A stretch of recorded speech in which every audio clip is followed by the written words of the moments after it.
강아지 말씀을 펼치지 않고 이 땅에 뉴스를 들으며 사람들이 전하는 소리를 듣는 가운데 그 세상의 요란한 속에 빠져서 같이 소리 지르며 허우적거리는 그러한 인생들을 오늘도 긍휼히 여기셔서 말씀 앞에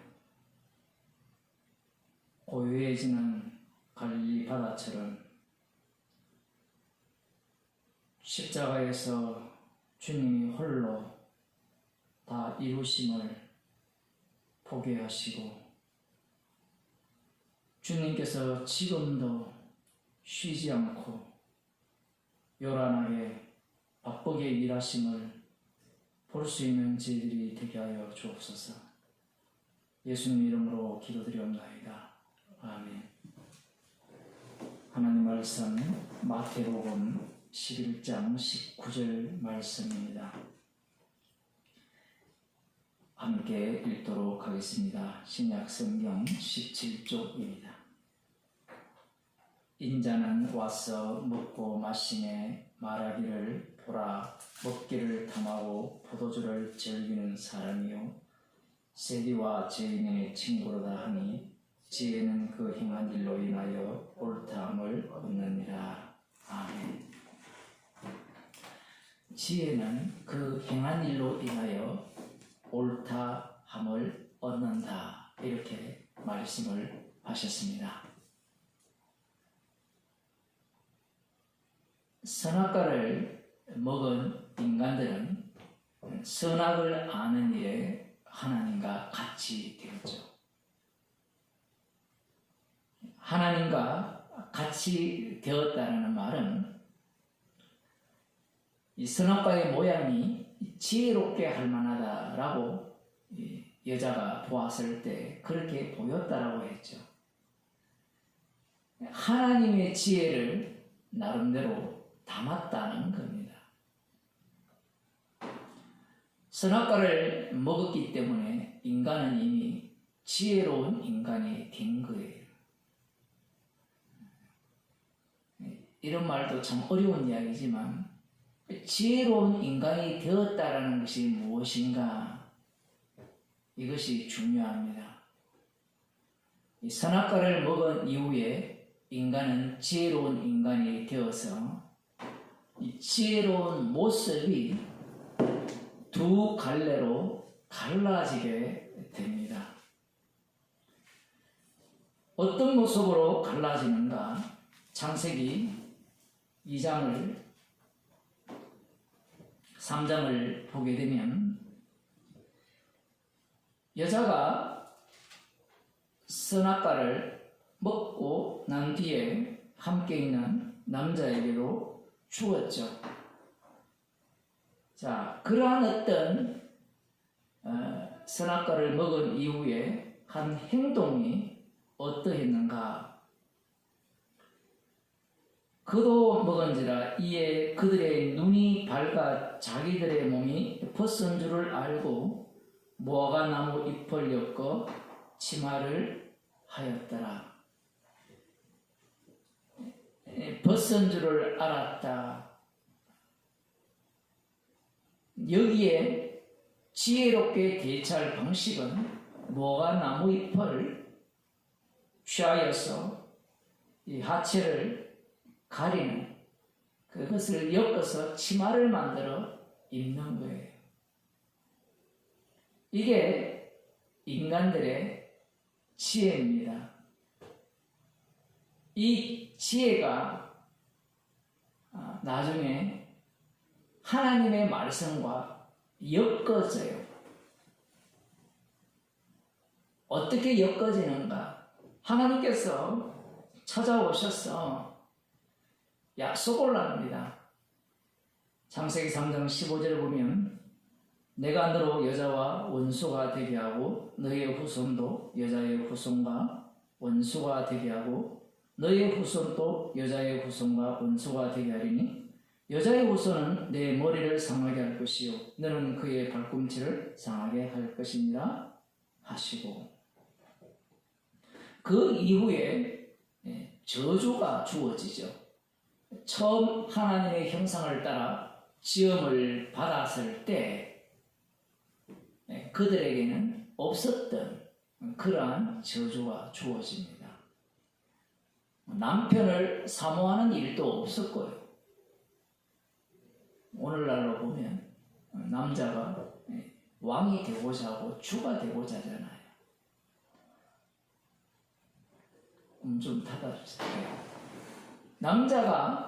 여자가 왕이 되고자 하죠. 여자가 왕이 되고자 하는 그 모습은 우리나라의 그 정치 현실을 보면 잘 나와 있는데, 이런 걸 언급 안 하려고 해요. 이미 다 아는 이야기잖아요. 대통령 위에 누가 있고 그 위에 누가 있다.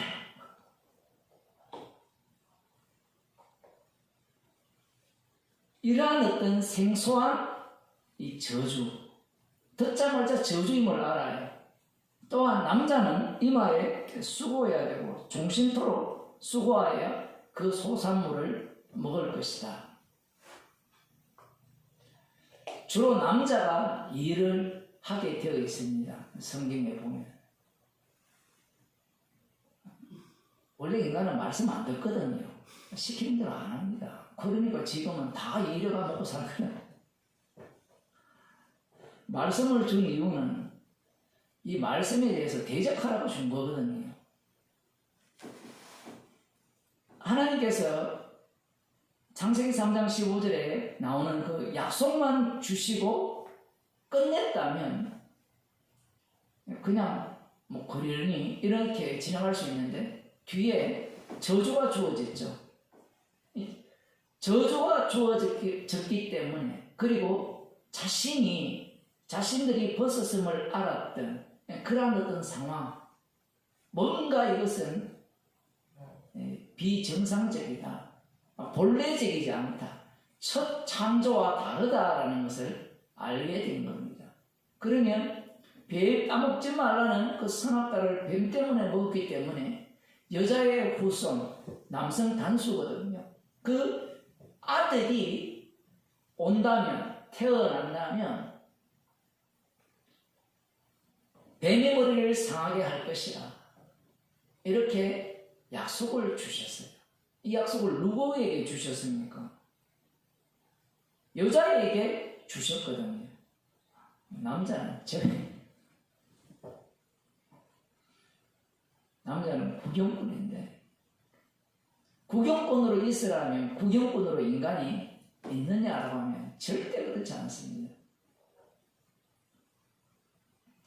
가만히 있지 못하고 이제 본격적으로 지혜를 발동합니다. 약속과 자기 아내, 여자죠. 아직은 이름이 생명이 아니에요. 하와가 아닙니다. 이러한 어떤 약속과 저주를 받은 이후에 자신의 지혜를, 하나님의 약속을 끌고 와서 드러냅니다. 이건 상당히 중요한 내용이에요. 그러니까 우리는 하와가 약속을 믿어서, 아담이, 오늘 자꾸 단어가 자꾸 나오는데, 아담이 약속을 믿었기 때문에 여자를 하와라, 생명이라 했다. 이걸 긍정적으로 보죠. 그렇게 많이 봐왔고요. 그런데 이것이 부정적으로도 봐야 됩니다. 사실 부정이 먼저죠. 아담도 그림자이기 때문에 이 생명이라고 하는 그 여인을 통하여 여자의 후손이 나올 것이다. 그건 하나님 보시기에, 하나님이 말씀하신 약속의 근거에서 옳은 말이에요. 옳은 말인데 틀린 말입니다. 지혜가 가동된 거예요.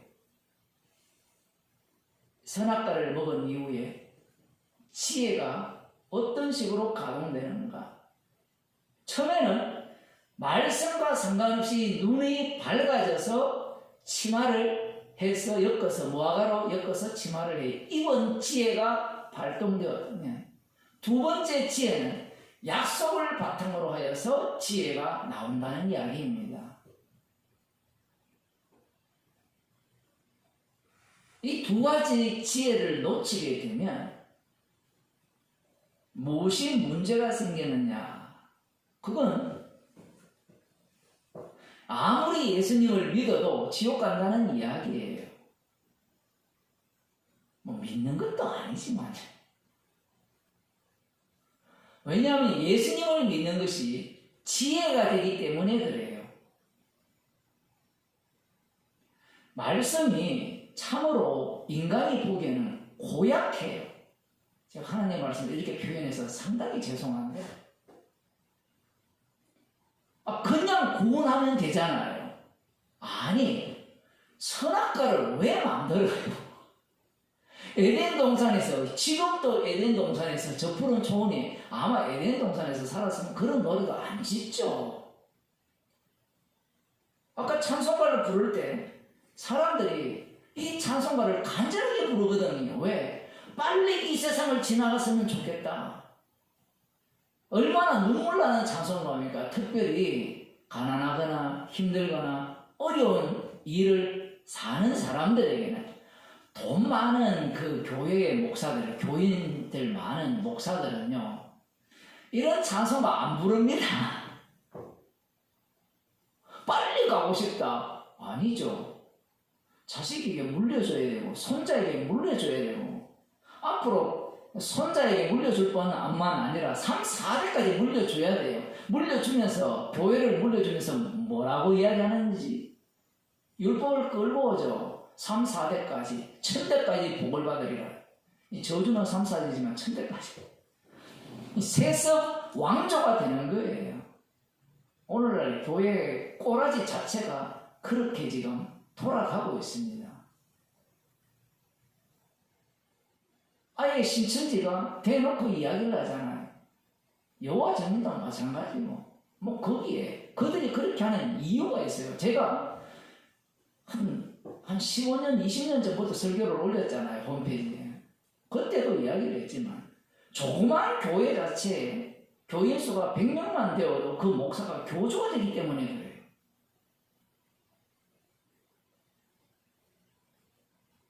그 짓을 교회 다니면서 두 눈으로 목격을 했거든요. 그러니 교인들에게는 교주의 모습인 목사나 자기들이 존중하는 그 사람에 대해서 낯설지 않은 거예요. 대형 교회는 보디가드를 다 끌고 다니잖아요. 안 그렇습니까? 아마 어떤 교회는 목사 법무팀도 있을 거예요.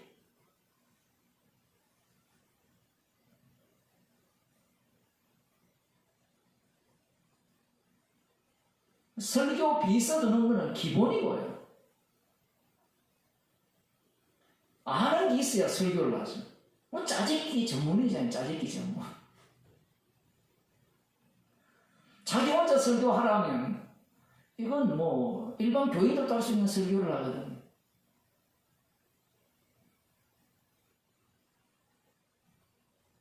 아내를 하와라 짓죠. 대단한 것 같잖아요. 대단한 것 같은데 이게 엉터리라는 겁니다. 왜 엉터리냐? 자기가 해석을 해요. 하나님의 약속. 하나님의 약속은 인간이 해석할 수 없습니다.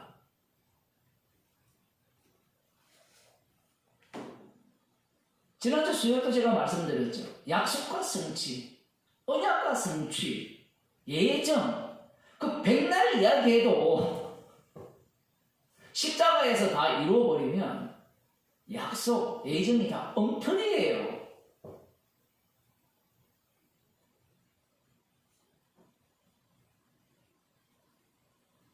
지혜를 발동합니다.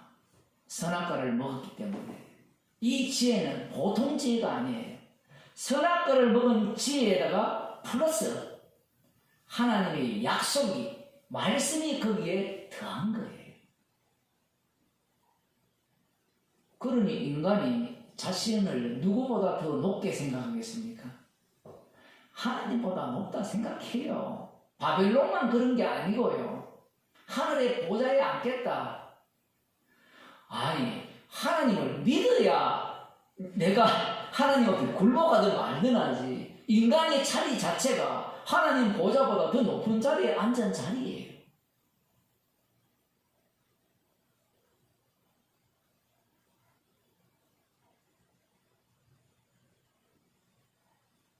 에덴 동산에서 쫓겨난 이후에 이 하와가 아들을 낳죠.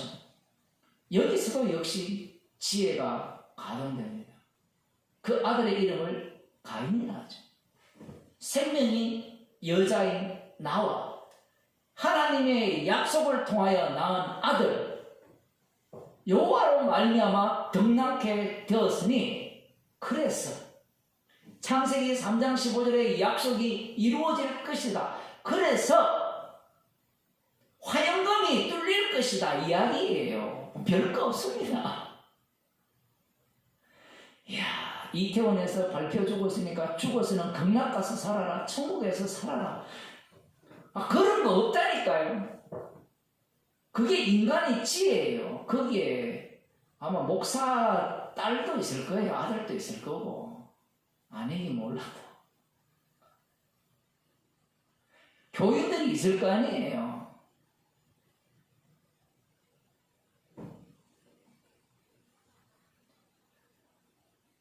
자기가 처한 현실에서 하나님의 약속을 갖고 와서 지혜를 끄집어내는 겁니다.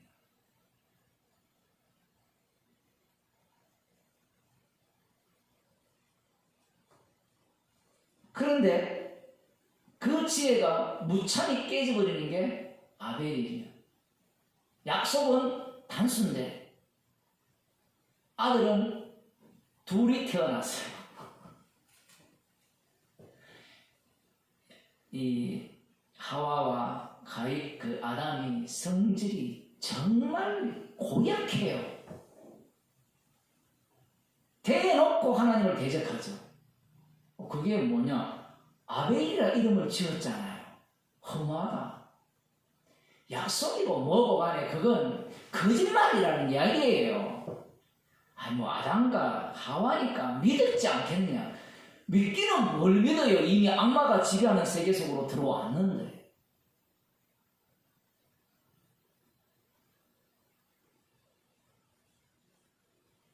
인간의 지혜를 갖고 와서 선악과를 먹었잖아요. 인간의 지혜, 악마의 지혜죠.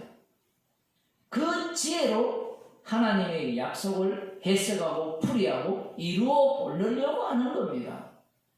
한번 여러분들이 하와라면 여자는 자기밖에 없잖아요.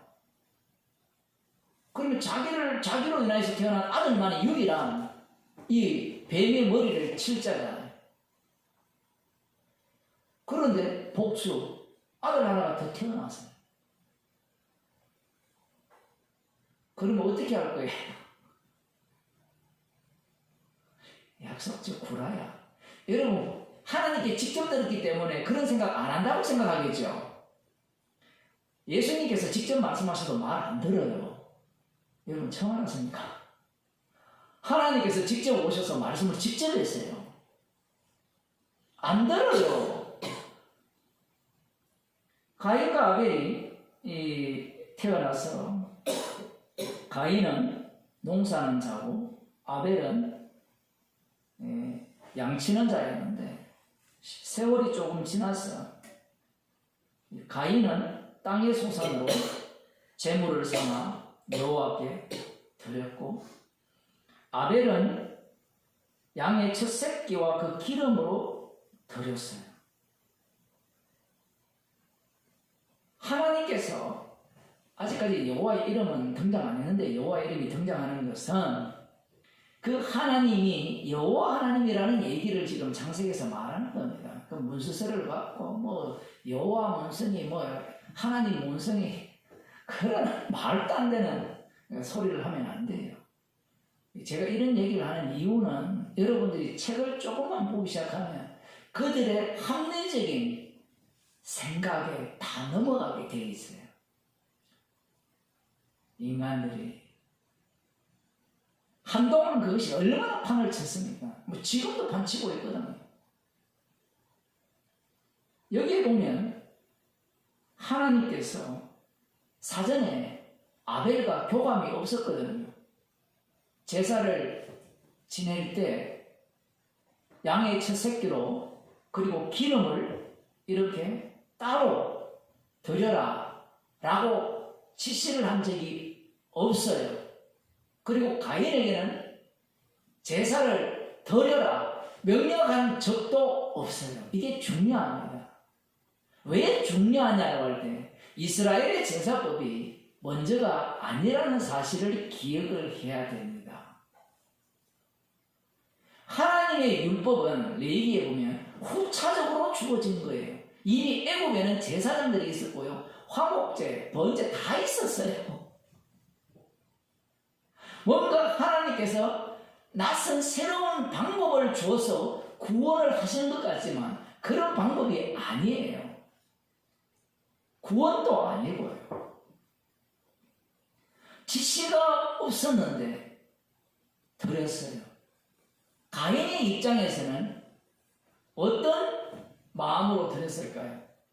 나름대로 지혜를 발동한 겁니다. 그러면 아벨은 역시 지혜를 발동한 거예요. 이 농사, 이 추수, 그저께 뭐 미국은 추수감사절이라 이렇게 지냈잖아요. 이 얘기 또 하고 넘어가야 돼요. 추수감사절은 미국 절기잖아요. 그게 이제 꼴보기 싫은 거예요. 그래서 이제 뭘 갖고 옵니까? 초막절을 끌고 들어와요. 초막절을 끌고 오면 비슷하게 맞아 떨어지거든요. 장막절을 끌고 들어오고 추수감사절보다 돈이 훨씬 많이 나오고 있죠. 성경대로 지키는 거니까. 추수를 하여서 드려야 되겠다. 이건 우리나라에 뭐 조선시대나 뭐 그전에도 마찬가지고 조선시대 전에 뭐 삼국시대 그 이전으로 올라가도 여기 가면 그 몽청토승 있잖아요. 한승백제라고. 그때도 제사 다 했거든요.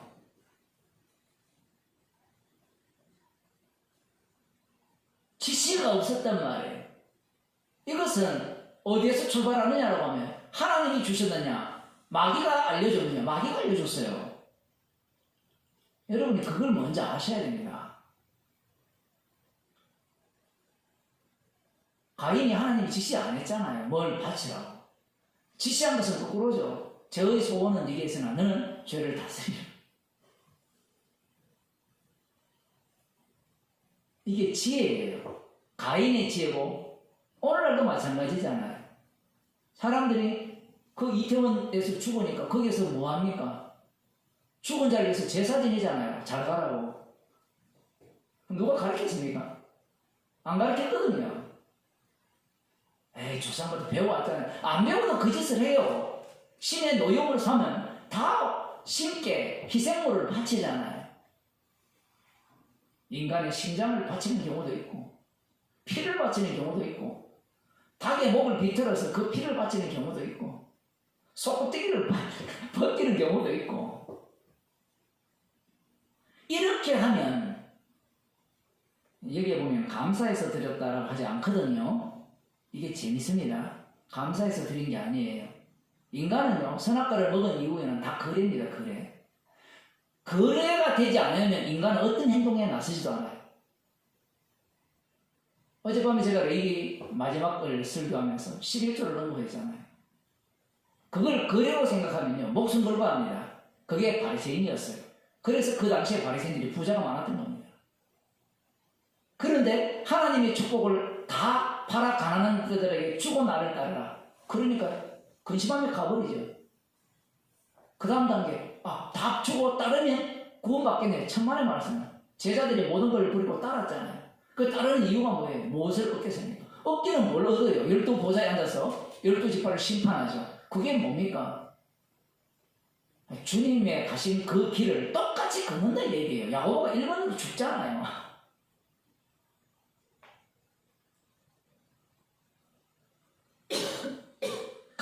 지혜를 발휘하는 겁니다. 지혜란 이렇게 수확을 했으니까 그 소산물로 드리면 하나님께서 받지 않겠느냐. 그리고 그다음 더 많은 복을 내려주시지 않겠는가.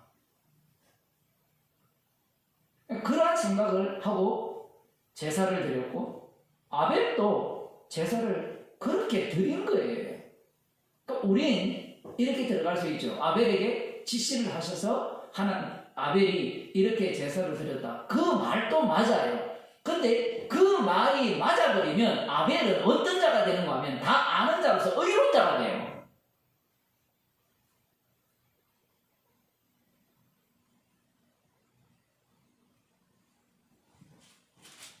아벨도 부정당해야 되는 이야기입니다. 말씀 자체가.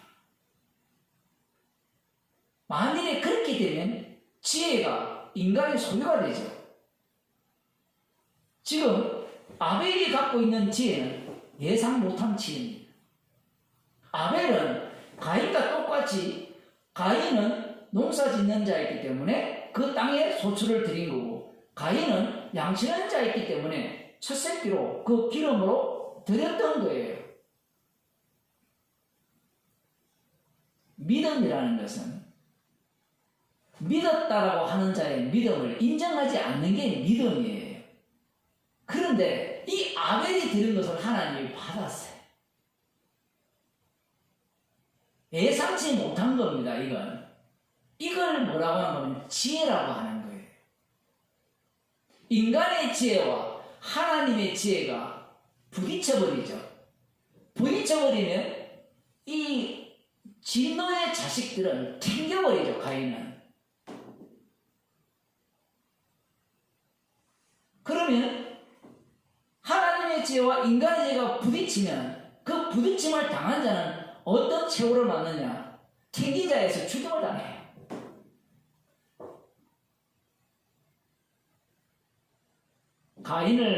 아들을 낳고 가인을 했을 때 여호와로 말미암아 득남하였다라고 했을 때 그 득남한 아들이 죽을 자라고 생각을 했겠습니까? 아니면 뱀의 머리를 치고 이제 우리를 저 화염검, 에덴 동편에 있는 화염검을 뚫고 에덴 동산으로 인도해 줄 아들로 생각했겠습니까? 에덴 동산으로 인도해 줄 아들로 생각한 거예요.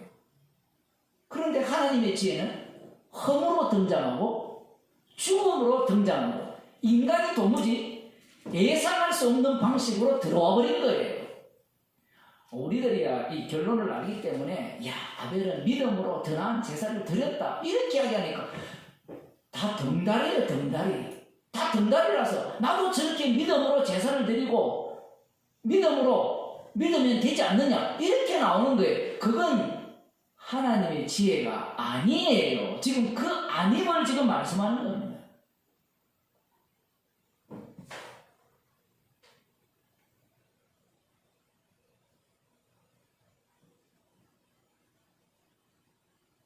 하나님의 지혜는 하나님께서 가인에게 나타나셔서 명을 하시는 것까지 포함되어 있어요. 죽이지 마라 까지도 포함되어 있고 그 말씀을 듣는 자들이 죽여버리죠. 이것까지 하나님의 지혜에 포함되어 있다니까요. 그냥 아벨이 가인보다 믿음으로 더 나은 제사를 드렸다. 이게 지혜다. 이렇게 말하지 않습니다. 성경은. 십자가가 지혜라고 했을 때는 십자가 속에는 온 우주가 다 담겨 있어요. 우리는 속 빼내려고 하죠. 아들의 피 흘리심이 있다면 그 피를 누가 흘렸습니까? 온 세상이 피를 흘린 거잖아요. 그러면 피를 흘렸다는 것은 온 세상이 죽은 자고 지옥 갈 자고 그 속에서 주께서 자기의 주리심을 드러내기 위해서 긍휼의 그릇과 진노의 그릇을 갈라버리는 겁니다.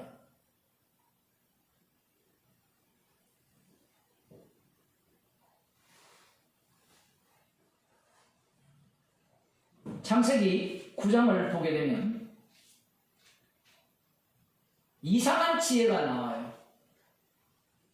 이 노아가 홍수 심판 이후에 방주에서 나와서 포도를 재배를 했는데 포도주를 뭐 기본적으로 담궜던 모양이에요. 인간의 본성이 모양입니다. 담배 만드는 그때 시작해가지고 하는 그 모든 일들이 성령의 취함과 정반대로 일어나는데 어쨌든 지금 도무지 이해가 안 되는 그 사건이 등장했는데 노아가 포도주를 먹고 술에 취하여서 장막 안에서 벌거벗었어요. 또 여러분들이 이 모습을 본다면 뭐라 하겠습니까? 자, 한번 생각해 봅시다.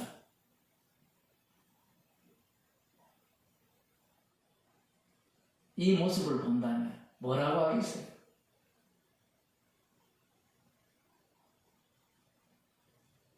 노아는 방주에서 나왔거든요. 그걸 전제로 깔아야 돼요. 복음 모르는 자가 벌러먹고 들러온 그 얘기를 하는 게 아닙니다, 지금. 그것과 달라요. 복음도 모르고 성령도 안 받아놓고 뭐 술 먹으면 어떠냐? 이러면 어떠나? 누가 자기 보고 성령 받았대요? 지금 여기에는 계시죠. 노아가 계시 차원에서 지금 활동을 펼치는데 지혜가 뭔지를 보여줍니다. 이렇게 술에 취해서 벌거벗은 나가 바로 은혜를 입은 자다 이야기입니다. 그러면 은혜를 입을 조건이 눈꽃만큼도 없는 거예요.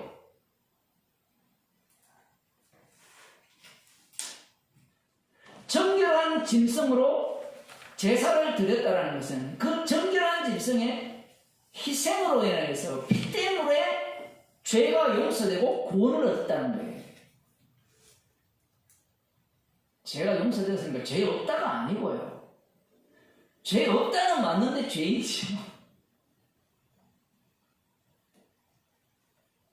죄의 모습을 보여주는 겁니다. 보여줄 때 셈과 야벳은 옷을 취하여서 덮어줘요. 너무나 일상적이잖아요. 그죠? 뭔가 이 축복과 저주가 대단한 것에서 갈려지는 것 같지만 그렇지 않습니다. 사소한 것이에요. 어떤 행동에 대해서 지금 이야기하면 온 나라가 시끄러워 전 세계가 시끄럽잖아요.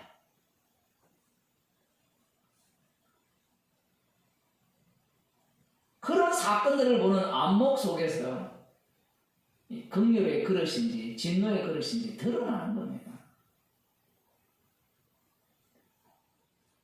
대통령이 위기다. 우리가 대통령을 위해서 기도해야 우리 교회가 망하지 않는다. 어제도 이야기했지만 교회가 도대체 무슨 짓을 했길래 대통령이 그 자리에 있어야 우리 교회가 별 문제가 없다는 그런 소리를 하겠어요. 그 목사가.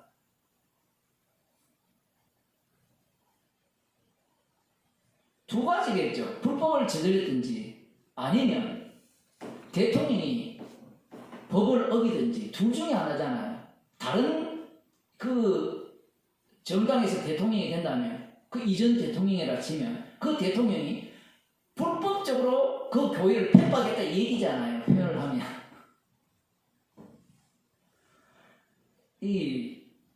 그 당시에 코로나가 걸렸을 때 모이지 말라고 하니까 온 교회가 들고 일어났거든요. 맞죠? 근데 전 국민을 애도 기간으로 이렇게 선포할 때 왜 교회가 안 들고 일어납니까? 네가 뭔데 애도하고 자시고 그래요. 이미 다 죽은다는데. 이런 걸 보면 코미디예요, 코미디. 교회가 아니에요.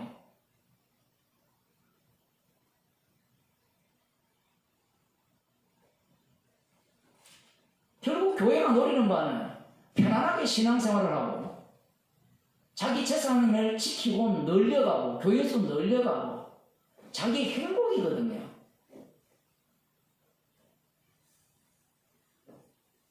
차를 타고 다니는 사람들은 전도지를 받을 일이 거의 없죠. 차에 꼽을지 모르겠지만 걸어 다니다 보면 뭐 재밌는 일들이 많습니다. 저희 집 옆에 있는 아주 큰 교회가 있죠. 유명한 세습한 교회. 이름을 이제 언급 안 해야 되겠어요. 가정의 행복이에요. 가정의 행복. 창세기 9장만 봐도 가정의 행복이 아니라 가정을 완전히 풍비 박살을 내버리거든요. 누가? 은혜 받았다는 아버지가 아들을 저주를 해요. 왜 저주하느냐? 자기가 잘못해놓고 자기가 술에 취해서 벌거벗어 누워놓고 그 있는 그대로 사실대로 말했다라는 그 자체, 그게 악하다라는 겁니다. 이게 말이 돼요? 그게 저주받을 이유라는 게 말이 돼요? 사람들은 사실대로 말하면 옳다라고 생각하잖아요. 그러면 거짓말하면 되나요? 거짓말해도 안 돼요. 물론 성경에는 거짓말을 해서 되는 경우가 있죠. 기생 라합 같은 경우에. 거짓말을 하려면 목숨을 걸어야 됩니다. 우리는 언제 거짓말을 하죠? 목숨을 살리기 위해서 거짓말을 하잖아요.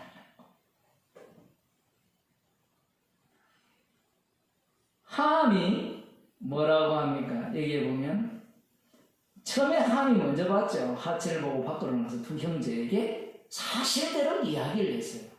아니 이게 왜 잘못입니까? 이 함의 입장에서는 이게 인간의 지혜라는 겁니다. 방주에 올라탔잖아요. 하나님의 지혜를 경험했죠. 정결한 짐승의 피, 그것도 눈으로 목격을 했어요. 아버지나 가족들이 방주에 탈 이유가 눈꼽만큼도 없었다는 사실을 지금 여기에서 고스란히 드러나고 있습니다. 그거 안다고 방주에 탈 수 있는 조건이 되는 게 아니에요. 노아 때문에 역할을 맡기 위해서 탄 겁니다. 방주에 나와봤자 그 정결한 짐승으로 희생을 드린 것을 함께 했을 거 아니에요. 노아만 얘들아 가만히 있어 내 혼자 할게 이렇게 한 게 아니고 봤을 거 아닙니까? 요즘 애들도 똑같잖아요. 아무리 부모가 아버지가 복음을 전해도 자식은 자식일 뿐이에요. 마찬가지입니다. 성경에 아버지로 인하여서 복을 받는다. 그 구약도 그게 안 통하거든요. 신약 성경에 마치 부모로 인하여서 온 가족이 구원 얻는 사건들이 몇 개 나타나니까 온 가정이 복을 받아야 되고 행복해야 되고.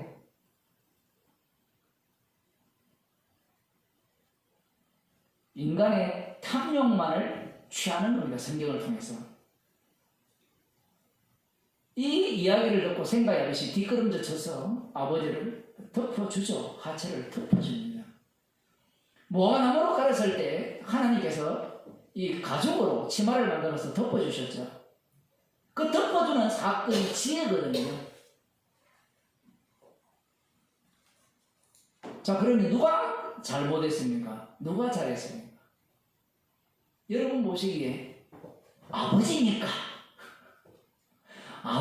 덮어줘야 되지. 덮어주라는 법이 있어요. 지금 사실대로 말하는 게 뭐가 잘못입니까? 더 심각한 것은 함이 이 이야기를 듣고 일어나자마자 저주가 덮어붙죠. 아무튼 참 희한해요. 우리 같으면 축복받아 퍼볼 건데. 25절에 이에 가로되 가나안은 저주를 받아 그 형제의 종들이 종이 되기를 원하노라.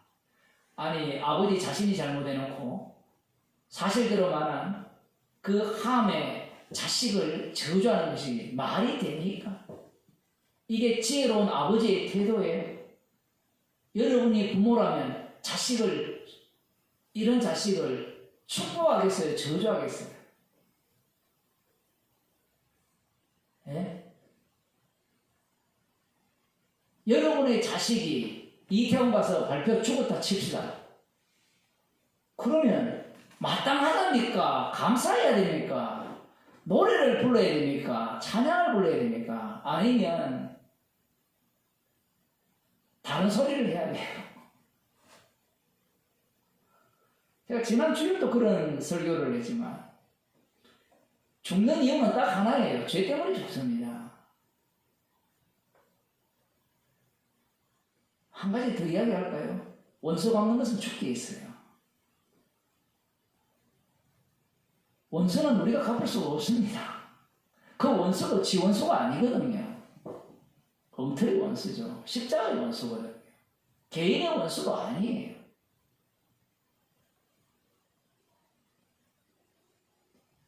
어느 누가 이 부모가 뭐 복음을 아는 여러분 한번 봅시다. 자식을 이렇게 저주합니까? 은혜를 모르는 인간들. 너 저주받아 지옥 가야 돼. 그래놓고 속으로 뭐랍니까? 저는 지옥 가면 안 되는데. 누가 봐도 노아가 미친 거죠. 제가 좀 잘못 이야기하니까 노아가 지금 미친 거잖아요. 제정신이 아니잖아요.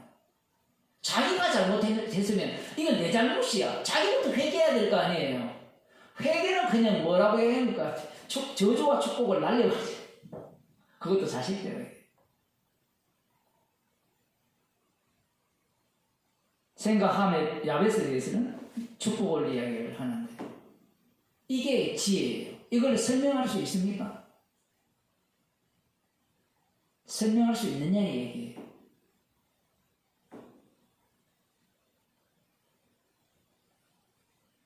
인간의 본능은 자식 사랑이잖아요. 또 다른 나잖아요. 어느 누가 자식이 아들이 저주받기를 원하겠어요. 예를 들어 이 함과 노아가 관계가 엄청나게 안 좋았다면 잘 죽었다 이놈아 이렇게 얘기하는데 여러분도 잘 아시다시피 그렇게 묘해도 부모가 죽고 나면 효자가 있잖아요. 자식이 아무리 개망난이라도 죽고 나면 부모 마음으로 다시 돌아오잖아요. 하나님의 지혜는 인간이 따라붙을 수가 없어요. 오히려 인간의 모든 지혜를 부정합니다. 조금 달리 표현하면 박살을 내버려요.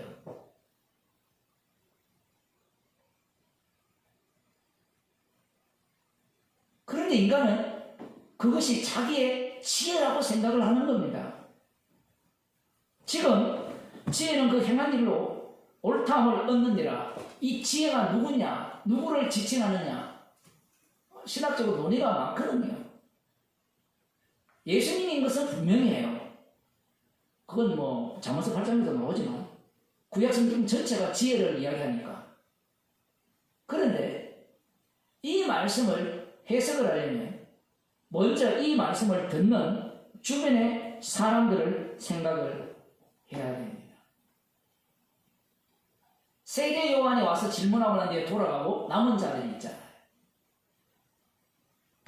그들은 나름대로 지혜로운 자들이에요. 당시의 지혜자들 중에 지혜자들은 랍비들이라고 볼 수 있습니다. 사도행전에 나오는 가말리엘이라든가 힐렐이라든가 바리새인들, 서기관들이 지혜자들이죠. 그 지혜자들이 무엇을 행했느냐? 그걸 뭐 사람으로 끌고 왔다 의윤화 시켰다 해도 괜찮아요. 의윤화 했기 때문에 그건 예수님을 이야기하는 거예요. 이렇게 곧장 들어오지 마시고 그 당시에 그 지혜는 그 행한 일로 옳다함을 인정을 받잖아요. 그러면 거꾸로 들어가 봅시다. 바리새인들이 하는 그 모든 행한 일이 옳아요, 옳잖아요. 옳잖아요. 일에 두 번 금식하고 소득에 11조를 하고 안식일을 제대로 지키는 안식일날 자리를 드는 것은 괜찮은데 들고 걸어가는 것은 안 되고 누가 봐도 옳잖아요. 그러면 그게 지혜입니까? 지혜가 아닙니까? 지혜죠.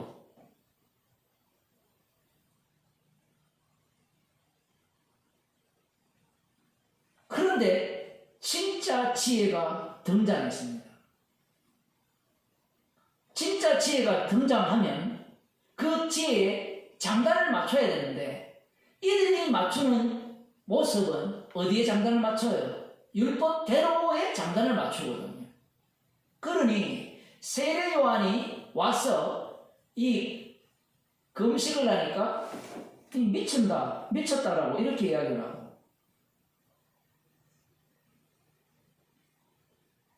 귀신 들렸다고, 인자는 와서 먹고 마시니 먹기를 탐하고 포도주를 즐기는 사람이라. 피리를 불면 춤을 추면 되고 애국하면 가슴을 치면 되는데, 지금 자기들은 박자를 잘 맞추고 있다는 이야기입니다. 누가? 바리새인과 서기관들이죠. 유대인들입니다. 그들은 제대로 지혜를 갖추었다는 거예요. 그런데 진짜 지혜가 오셨어요. 그 지혜를 세례 요한이 못 알아봤다 이거죠. 예수님이 저는 자가 걷고 눈먼 자가 눈 뜨고 기머거리가 들으면 죽은 자가 살아나고 가난한 자에게 복음이 전파된다 하여라. 그건 다 아는 이야기예요. 물론 가난한 자에게 복음 전파되는 이야기는 누구라도 다 아는 이야기고 선지자들이 예언한 이야기잖아요. 그런데 그것이 세례 요한의 귀에는, 눈에는 십자가 사건으로 보이지 않았던 겁니다. 그러니 세례 요한조차 박자를 못 맞췄죠. 못 맞췄는데 세례 요한이 어디로 합류합니까? 그 엘리야라는 그 세례 요한이 진짜 엘리야 대신 예수님 속으로 확 빨려 들어가 버려요. 예수님이 행한 일이 어떤 일입니까? 십자가에 못 박혀 죽으신 일이에요. 사람들이 예수님이 행한 일로 옳다 인정함을 받는다 이렇게 이야기하니까, 예수님이 죽은 자 살리고 병자 고치고 뭐 좋은 말씀한 이걸 두고 예수님의 행위라 이렇게 이야기해요. 말은 맞죠. 근데 그 전체 내용이 십자가에 못 박혀 죽으심을 말씀하는 겁니다. 달리 말하면 십자가에서 다 이루신 내용을 말씀하는 거예요. 그게 행한 일이에요. 그 행한 일에 대해서 옳다 할 인간이 있으면 나와보라 그랬어요. 없는 겁니다. 못 알아들어요. 대신에 세례 요한이 가장 먼저 맛을 본 겁니다. 이게 그래서 이 세례 요한이 여자가 낳은 자 중에 이보다 큰 이가 없도다라는 그 말씀 속으로 그 말씀의 의미를 여기에 설명할 수 있는 거죠. 지혜가 행한 일, 지혜 이꼴 행한 일이에요. 예수님을 설명할 때 예수님은 십자가 이렇게 이야기를 해야 되고요. 달리 표현하면 그리스도거든요. 기름 부음 받은 자, 기름 부음 받은 자 끝이 아니잖아요. 기름 부음 받은 자가 십자가에 못 박혀 죽으셨습니다. 그 기름 부음의 모습이 물세례 받고 올라올 때 성령이 예수님 위에 임하셨잖아요.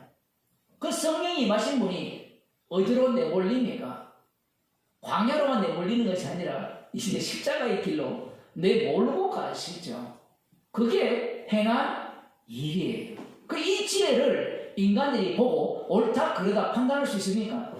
그 당시에 가장 지혜로운 자들이 바리새인과 서기관들이었고 유대인들이었습니다.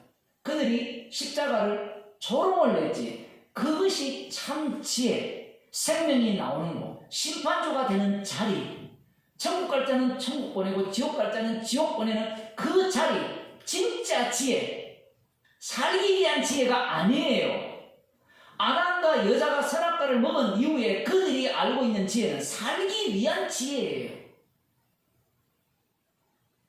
그 살기 위한 지혜, 그 끝자락에 누가 있습니까? 서기관과 바리새인들, 유대인들이 있는 겁니다. 그 유대인들이 하나님의 말씀, 언약, 약속을 붙들고 할례를 행하여서 살고자 하는 지혜를 갖게 된 거예요. 그들 앞에 진짜 지혜가 나타났습니다. 십자가에 못 박히신 예수님입니다. 십자가에 못 박힌 예수님이 어느 누가 지혜라고 하겠습니까? 저주받았잖아요. 하나님으로부터 저주받지 않는 자는요, 나무에 달려 죽지 않는다라는 게 그들의 생각이에요.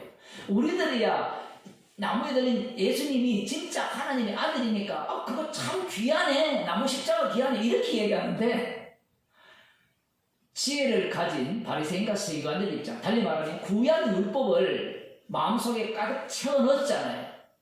그게 주일날 제가 양심이라고 그걸 달리 표현하면 지혜입니다. 그들이 보기에는 십자가가 진짜 지혜다라고는 생각을 못하는 거예요. 고린도전서 1장을 한번 보겠습니다. 고린도전서 1장 18절입니다. 십자가의 도가 멸망하는 자들에게는 미련한 것이요 구원을 얻는 우리에게는 하나님의 능력이라. 십자가의 말씀이에요. 모든 말씀이 이 도라는 게 말씀인데 모든 말씀이 십자가예요. 그러니까 십자가를 이야기하니까 어떡하라면 뭘 어떻게 해요? 말씀 앞에다 죄인일 뿐이죠. 예수님 홀로 구약에는 하나님과 이렇게 나타나지만 예수님이 다 이루어진 상황에서는 구약 전체가 예수님이 홀로 일하심만이 드러나는 내용이 말씀이잖아요. 그 내용이 뭐예요? 십자가예요. 이 십자가 멸망하는 자들에게는 미련한 것이요 구원을 얻는 우리에게는 하나님의 능력이라. 표현이 재미있죠. 멸망하는 자, 구원 얻는 자 딱 만들어 놓고 십자가를 갖다 놓는 건데 저걸 믿으면 구원을 얻는다. 이게 아니에요. 내가 지혜 있는 자들의 지혜를 멸하고 총명한 자들의 총명을 폐하리라 하였느니라. 이 지혜, 총명, 이 얘기가 왜 나옵니까? 이방인들 이야기가 아니에요. 하나님의 약속을 받은 그 남은 자들의 지혜, 남은 자들의 총명을 폐해버립니다. 그런데 그들은 꿈에도 생각 못하죠. 말씀대로 하는데 뭐가 잘못되었습니까?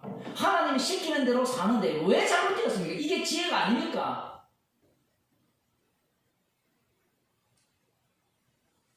십자가의 영을 받게 되면 그게 지혜가 아님이 밝혀집니다. 그게 사도 바울이었죠. 사도 바울은 지혜로운 사람이었습니다.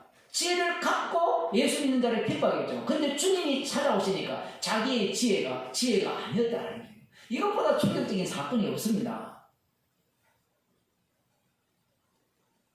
우리가 구원을 얻기 위해서 복음을 찾고 참된 진리를 찾아왔는데 그 진리를 찾았던 나가 엉터리 지혜를 찾았다는 것이 드러나는 현장이 진짜 복음 앞에 설 때입니다. 많은 사람들이 진리를 찾잖아요. 그 진리 중에 하나가 최종 진리가 십자가. 그래서 그게 지혜라는 거예요. 말도 안 되는 이야기입니다. 앞서 내가 설명을 했잖아요. 왜 지혜를 찾습니까? 자기 구원 얻기 위해서예요.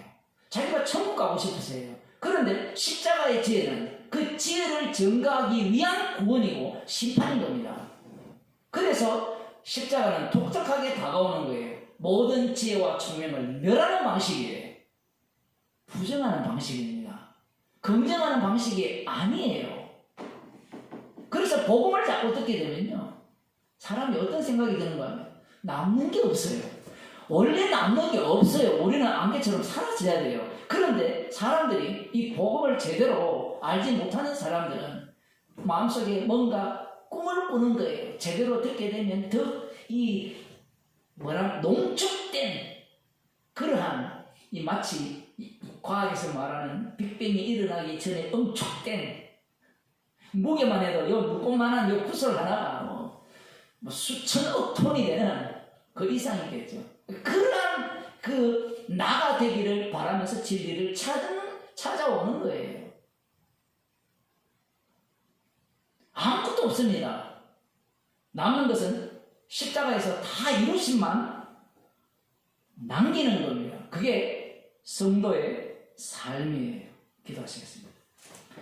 하나님 아버지, 우리가 아는 지혜로는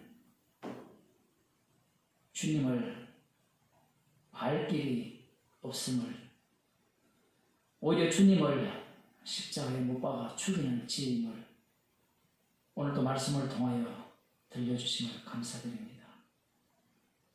십자가의 지혜를 통하여 주님의 그 십자가의 죽으심만을 저희들에게 들려주시고 알려주심을 감사드립니다. 십자가 지혜 앞에 모든 것들이 부정당하고 모든 것들이 산산이 부서지게 하시고 우리의 몸조차 부서지게 하셔서 주님의 죽으심만이 영원히 남겨지게 하옵소서. 예수님 이름으로 기도드립니다.